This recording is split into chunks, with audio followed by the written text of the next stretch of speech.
Hi there, Old and Surly here. Today we're taking a look at another fun Rebrickable MOC that I found. This is by creators Tim and Danny, and this is their only current MOC that they show on Rebrickable, but I hope they do come out with some more because this is just such an impressive MOC, especially if this is one of their first that they've decided to publish. This is based on kit 76205, the Doctor Strange Gargantos set that came out recently. Though it doesn't use all of the pieces, it uses about half of the pieces from that set, plus an additional, just under 300 pieces if you happen to buy them off of Bricklink. The total amount of pieces in this is over 500, about 507, and I have to say this is an incredibly impressive MOC. For those of you that don't know, this is a Dungeons and Dragons beholder.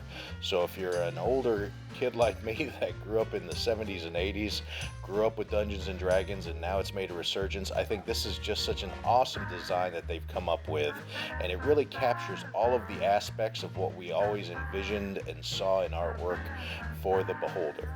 It takes about an hour to an hour and a half to put together. It uses some very ingenious parts used to create some of the design pieces, such as the hinged bottom jaw and things like that. It does leverage a lot of pieces, like I mentioned, from the Gargantos, such as the large eye and things like that. And I particularly love the idea of using the tentacles with the small 1x rounds to generate those additional eye pieces there.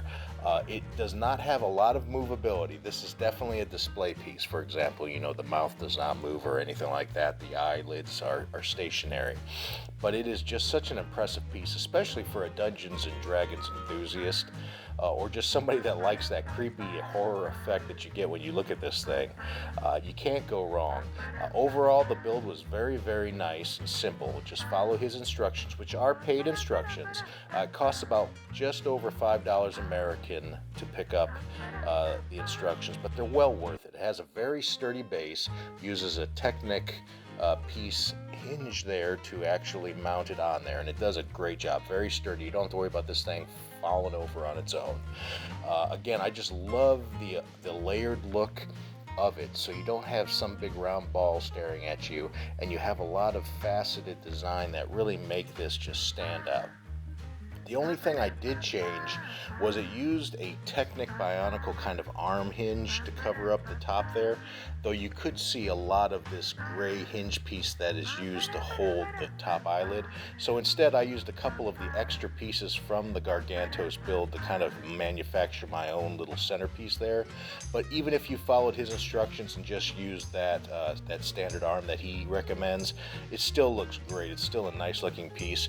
Probably the only other thing I would change is I would have probably preferred to actually use the eye piece from the Gargantos. It has that orange pupil retina in there, but he does have it come with this black piece, and in some ways I kind of understand that because it better coordinates the color of the yellow and black to the yellow and black 1x rounds that you use on the tentacle pieces. So I think it's a good call. I love the mouth there. Those dagger teeth just look so cool with that creepy blue tongue, and I even love this trans clear pieces that he used there to have that drool coming off. I mean, if this does not look exactly like a D&D beholder that you envision, then you and I are from two different planets. So I have to say, overall, this is a great build. If I was giving this a score, I would give it a 10 out of 10 just for its uniqueness, just for its attention to detail, and just an overall great build quality. Just for those of you that are looking at the size of it, it is about 6 inches for the actual head, about 6 inches tall, about 4.5 inches wide. But with those tentacles, you're probably looking at about an 8-inch to 9-inch wide place. So if you're looking for some place to display this, just be aware it does take up a little bit of space, but you can also maneuver all of these tentacles as well if you wanted to kind of maneuver them around a little bit to kind of reduce some of that. So again, great job, Tim and Danny. I look forward to more of your builds in the future. I hope you come up with many more. I will be a loyal subscriber and purchaser if you do.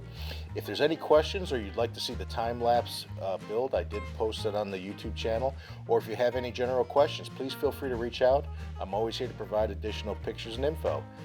Thanks again for watching. This is Old and Surly saying have a great day and keep building.